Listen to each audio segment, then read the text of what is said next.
Without further ado, we have our first speaker, which is M. Timothy Smith, who was born on a cold, dark December day in Provo, Utah. And the world was never the same again. That's so true. Timothy, or Father Tim as his friends call him, is a senior studying strategic organizational communication at BYU, Idaho. He grew up in Idaho in the Boise area in a house with 3 sisters and about 1,000 books.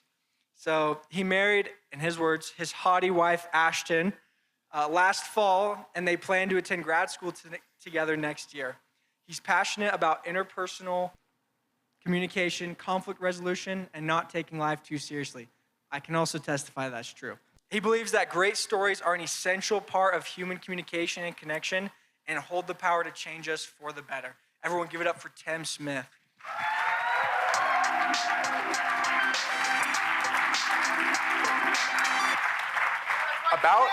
About a year ago, I walked into my apartment at good old Somerset 213, and I was immediately greeted by my 5 roommates. My roommates informed me that they, or rather Caleb, had come up with an idea and created a story about me in which I am a time traveler who hates time traveling. Nevertheless, because the powers that be call upon me often to save the world, I have no choice but to jump on my magical time traveling couch and travel throughout space and time to save the world from catastrophe. And as these things tend to go, of course, the couch is fueled by the power of friendship. So, of course, I have to take all 5 of my roommates with me. And of course, I spend half the time cleaning up after their hijinks, tomfoolery, and shenanigans, while also trying to save the world, before I can go back to my normal everyday life as a BYU Idaho student. Why does this story matter? Why does any story matter, for that matter? Well, according to National Geographic, storytelling is universal to the human experience. Stories help us find order in things that have happened to us and make sense of the events of a random world. Chinese philosophers, Greek, Roman, religious leaders, read the Bible, there's stories in there, scholars. People have been using stories for thousands of years to teach principles, to teach lessons. Every speaker that you hear tonight is going to share some type of story with you to help teach you the message that they have. I believe that the right story at the right time has the power to change our lives. Now, how do they do this? Well, there's a lot of ways that stories can change our lives, but I want to talk about 3 for a second. Empathy, meaning, and purpose. So let's get into it. Did you know that when you read, listen to, share a story with someone, it changes your brain chemistry? Your body releases oxytocin. Your brain starts trying to mimic the things that are happening, and you begin to create empathy and emotional connection. Doesn't matter if the story is real or not, you begin connecting with the characters.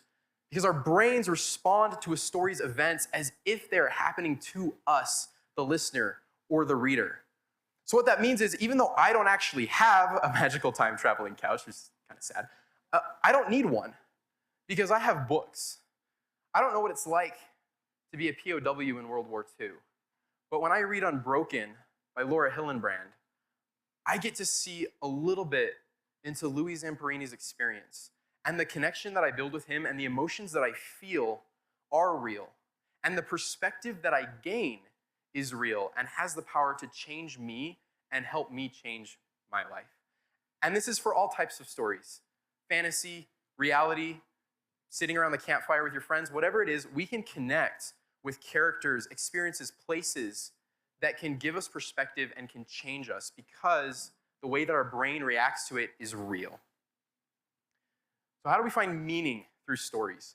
Well, hardship is universal. Every single person in this room has experienced pain, suffering, loss, gone through trials of some type.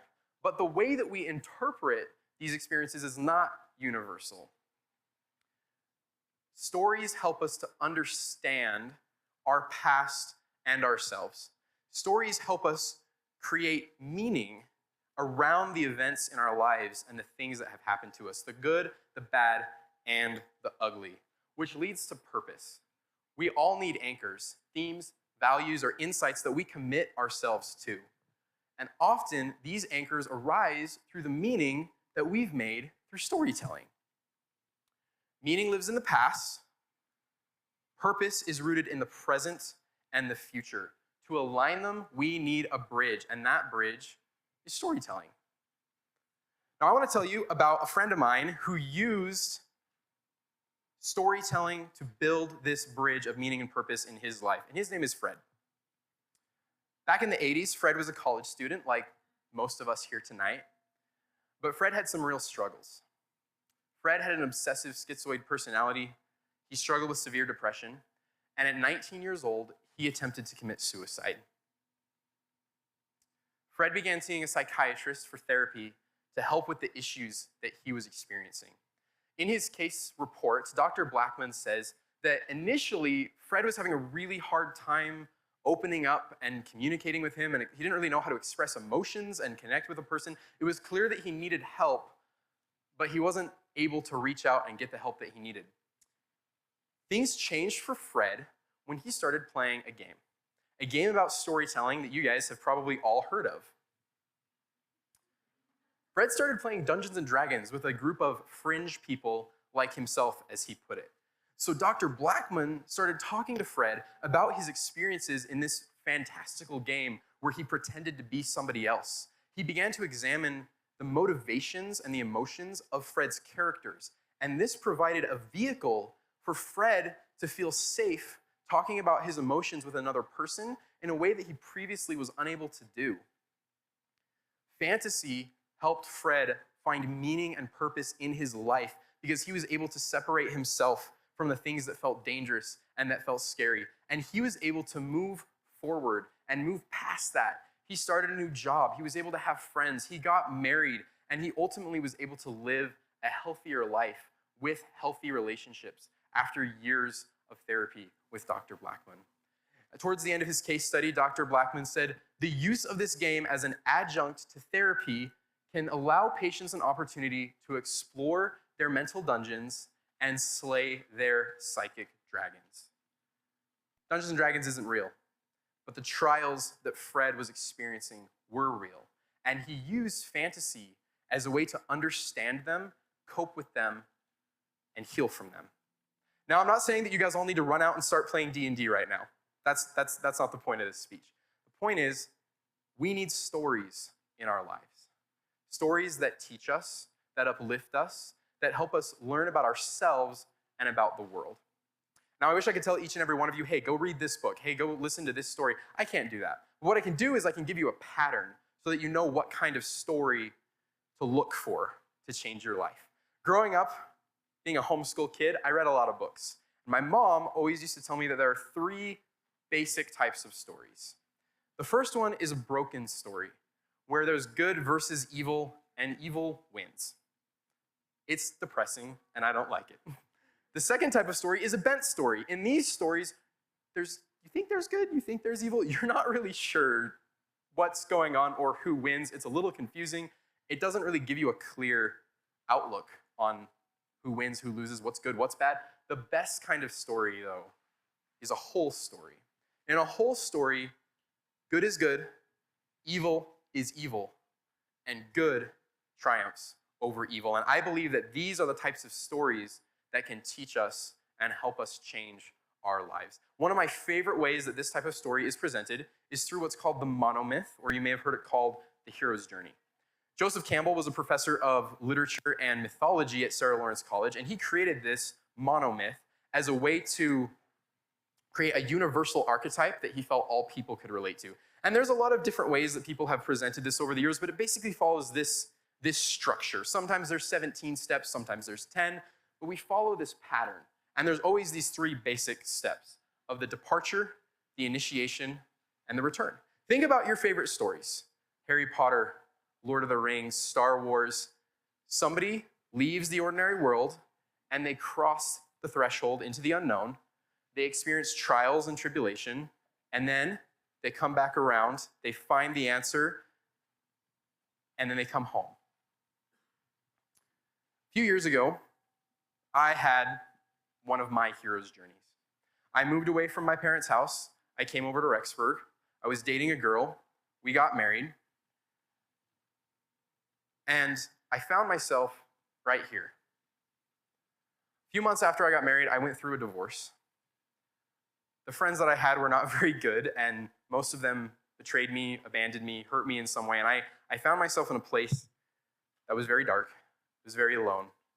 I could relate to Fred a little bit in this part of my life.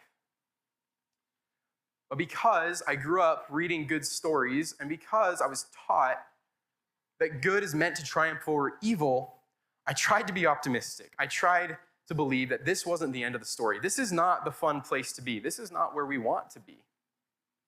During this time in my life, there was a story that I had read before, but I read it again, and it had a different impact on me this time. And this was Oathbringer by Brandon Sanderson. I won't spoil too much, but the main character in this book is trying very, very hard to leave his past behind and to become a better person. And I got to sit with him in his trial as he learned that the most important step that he could take was the next step, as he learned that he was in control of who he could become and that he could take that next step forward. And this impacted me. The classics don't ever change. The great stories don't ever change, but we change. And at certain times in our lives, we need different stories. This is why it's so important to be filling our minds and our hearts with good stories, because they teach us and they inspire us to move forward. Star Wars would be a really boring trilogy if we got 3 movies about Luke chilling on Tatooine, playing in the sand. Harry Potter would be really boring if Voldemort showed up in the first chapter and was like, yeah, I probably shouldn't kill kids. Here's my wand, throw me in jail, right? I learned that I can take the next step, that I can come back around, that I can make it home, that I can make it to a place full of new friends, full of new family. I got married in the temple last fall. I've had amazing roommates with magical time traveling couches because I took the next step and I understood that my story wasn't over. The writer G.K. Chesterton once said, "Fairy tales do not tell children the dragons exist. Children know the dragons exist. Fairy tales tell children the dragons can be killed." Fred was dealing with some very real dragons in his life. I was dealing with some very real dragons in my life. Each and every person in this room has dealt with, is dealing with, will deal with those dragons in their lives. And this is why storytelling matters, because stories help us find meaning and purpose in the suffering and the trials that we go through, and they can empower us to take the next step forward. Because after all, as Joseph Campbell said, we're not on our journey to save the world, but to save ourselves. See, the most important story that you will ever tell is the story that you tell yourself in the mirror each and every morning. It's the story that you live each and every day that you get up and you decide to take that next step forward. So my invitation for you tonight is to ponder a few questions with me. Where are you in your hero's journey? What stage are you at? What's the next step that you need to take? Because if you're not home, you're not done yet. What are the stories that you need? What stories will inspire you and teach you and help you move forward? What's the story that you want to write? I would invite you to pick up your pen and write your own monomyth, because your story matters.